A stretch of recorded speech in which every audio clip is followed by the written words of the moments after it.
Hi, welcome back. Annie here. Nice to see you. Thanks again for tuning in. So I'm going to take a moment to talk about sexual education. Not actually sex educating you right in this moment. I don't actually label myself as a sex educator. Because I'm more oriented around like the relationship dynamics and the somatic tools for embodiment. I'm not a sex educator. But the topic of sexual education is super important.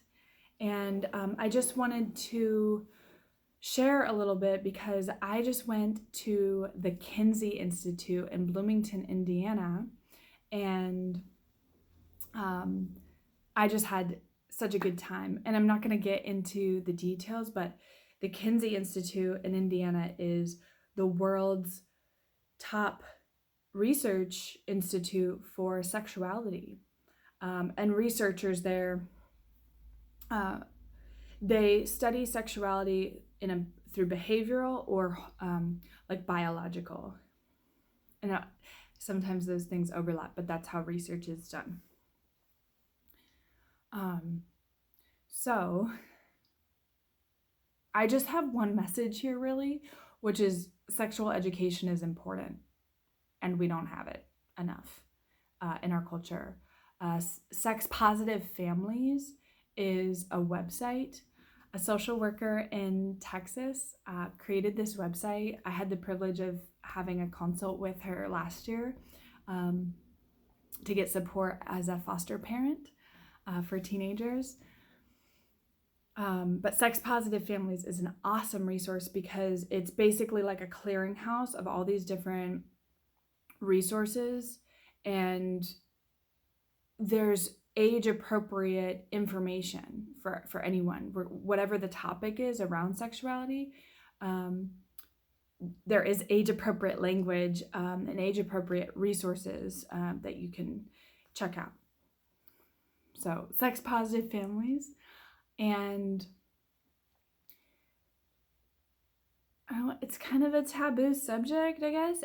Like the Kinsey Institute. You could watch Kinsey. It's a movie, like a Hollywood movie. Tim Curry's in it, about his life.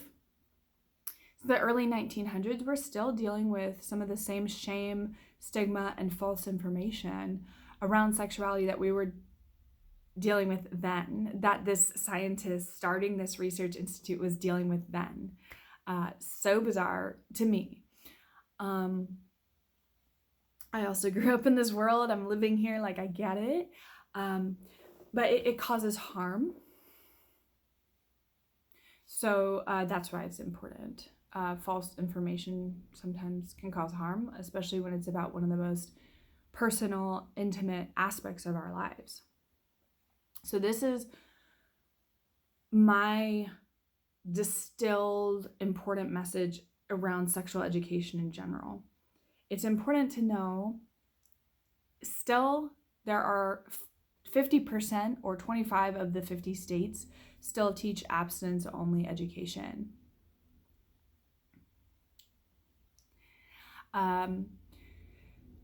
Generally, sex education is good because then people can feel empowered, and it should include how to communicate with people. If you're a teenager entering into an intimate relationship, being able to communicate is helpful.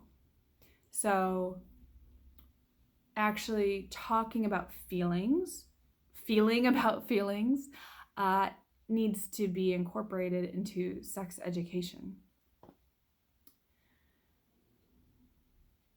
And here's this core piece that is extremely important. So we're primates. We've evolved. Once again, take it or leave it if you don't want to hear that. And so we've evolved from primates. We're animals. We're coming from a rape culture. And we still are in one. So if we are not taught explicitly that sex is supposed to feel good,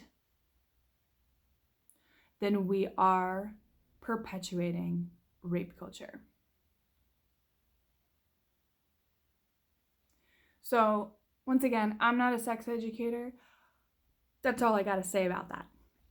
If you live in a state that doesn't teach kids accurate sex education, maybe including nonviolent communication, maybe including the reality that we have emotions, maybe including science about our bodies, that there are ways we can like prevent sexual infections from transmitting, and practicing having those conversations with potential sex partners, actually practicing like role playing those conversations about STIs. That is huge. We could be doing that with high schoolers. Why not?